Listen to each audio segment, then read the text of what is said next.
are going to discuss the basic concept of dynamic programming. Dynamic programming एक बहुत ही पूछा जाने वाला टॉपिक है, बहुत सारी कंपनीज में पूछा जाता है, बहुत सारे कॉम्पिटिटिव एग्जाम्स में इससे रिलेटेड क्वेश्चंस आते हैं और इसमें बहुत ज़्यादा बच्चे कंफ्यूज भी रहते हैं.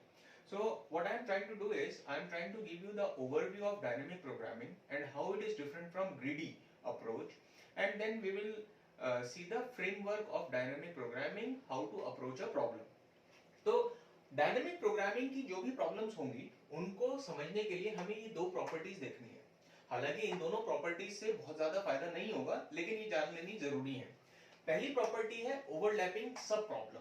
Overlapping sub problem says that smaller problem of original problem that can be reused multiple times. मतलब फॉर एग्जांपल अगर मैं फिबोनाची सीरीज के क्वेश्चन को देखूं तो ये मैं फिबोनाची सीरीज निकालना चाहता हूं वेयर n इक्वल टू 5, और इसको अगर मैं रिकर्जन से बनाता हूं तो मेरे पास इसका एक ट्री बनता है कि ये फिब ऑफ 3 को कॉल करेगा और फिब ऑफ 4 को कॉल करेगा, ये फिब ऑफ 2 को कॉल करेगा और फिब ऑफ 1 को कॉल करेगा. Similarly this will call fib of 3 and fib of 2, और ये fib of 1 and fib of 0 को कॉल करेगा, और ये फिब ऑफ 2, फिब ऑफ 1, और similarly fib of 1, fib of 0, और ये अभी भी 1 और 0 बेस केस पे नहीं पहुंचा है तो इसीलिए ये भी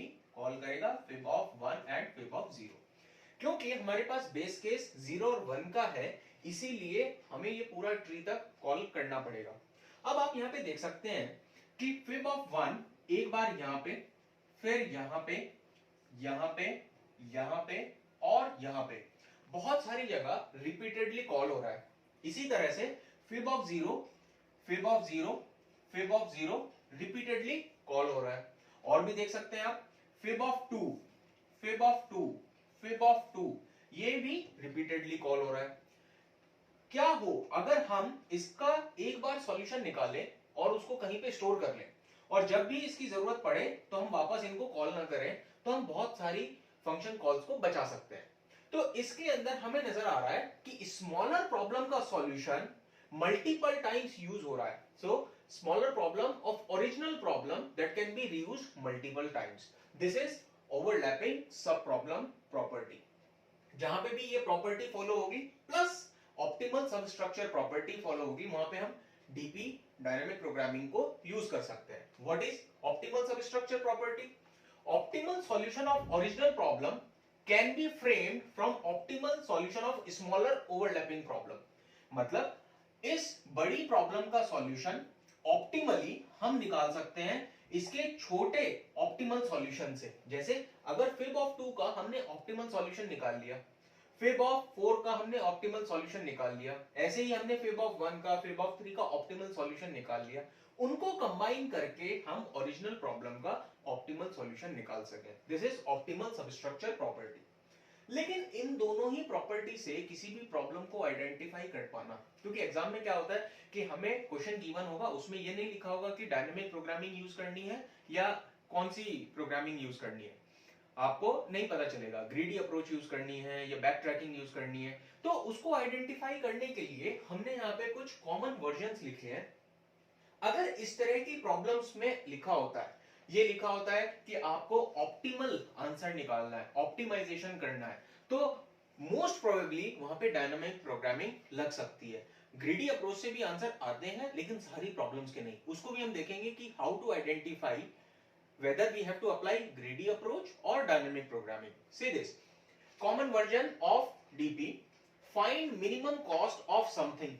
कुछ आपको क्वेश्चन गिवन होगा, उसके अंदर आपको उन्होंने पूछा है मिनिमम ऑफ दिस आपको निकालना है, या मैक्सिमम प्रॉफिट फ्रॉम समथिंग. जैसे 0-1 नैपसैक प्रॉब्लम है, उसमें हमें मैक्सिमम प्रॉफिट जनरेट करना है, या व्हाट इज लॉन्गेस्ट पॉसिबल सब सीक्वेंस, या लॉन्गेस्ट पॉसिबल स्ट्रिंग, या लॉन्गेस्ट पॉसिबल अगर कहीं पे कीवर्ड आपको लग रहा है तो वहां पे डायनेमिक प्रोग्रामिंग यूज कर सकते हैं.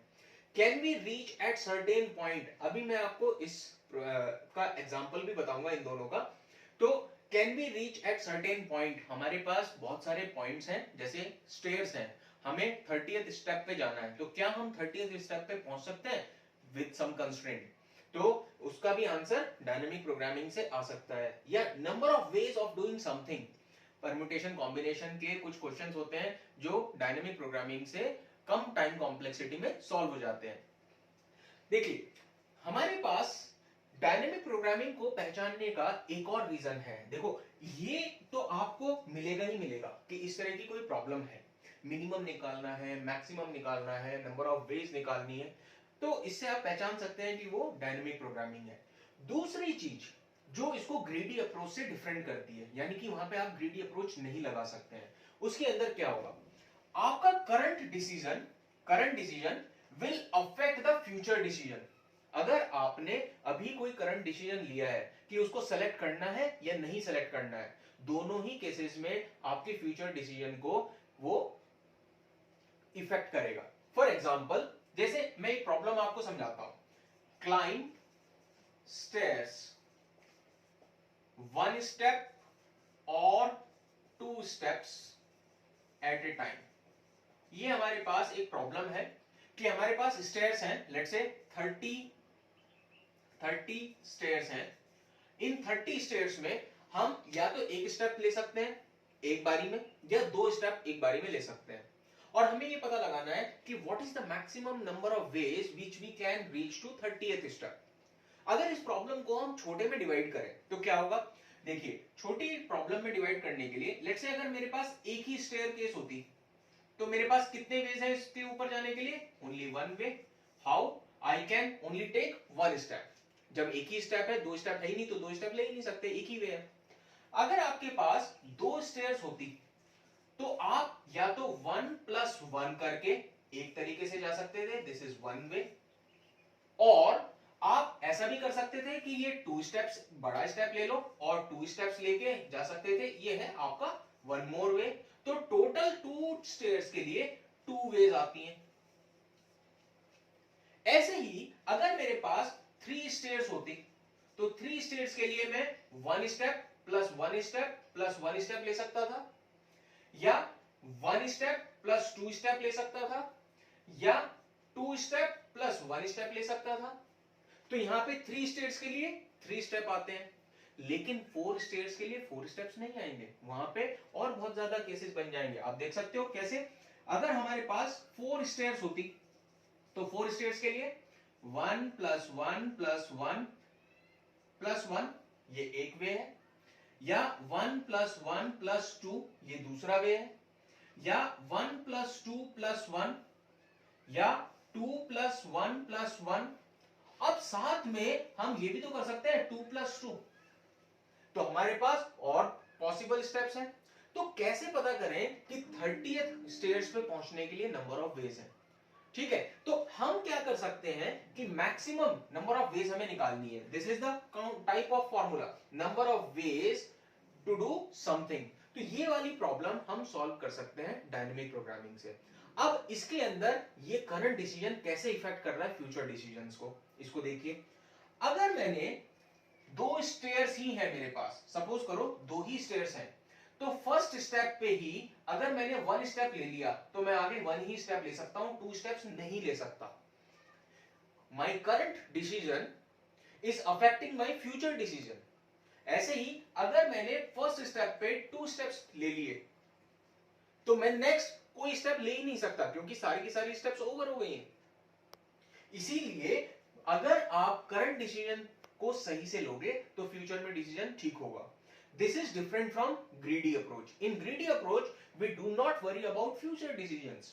In greedy approach, we take best possible decision at present, and it may affect us in the later in the future. But जो हमारी greedy approach होती है, उसकी classic problems में क्या आता है कि हमने best decision अभी लिया और उससे हमें optimal result भी मिल गया। इसीलिए फ्रैक्शनल नैपसैक का आंसर अगर आप ग्रीडी अप्रोच से निकालते हो तो बेस्ट आ जाता है, because you are trying to take the best decision at present and it will lead you to the optimal result at the end. लेकिन 0-1 नैपसैक में ऐसा नहीं होता है। 0-1 नैपसैक में जो आपको अभी बेस्ट दिखाई दे रहा है, हो सकता है वो बेस्ट नहीं था फ्यूचर की पर्सपेक्टिव से, because if you pick it and don't change it later on, then you have to take it and eventually you may not reach to the optimal result. So 0-1 knapsack का result dynamic programming से आता है. In the next video we shall see the framework, how to drive the formula, how to drive a program for dynamic programming questions. We have basically 4 steps. If we follow those 4 steps, we can drive a formula to reach at the solution of every dynamic programming question, but it needs some practice. Let's see that in the next video. Thank you.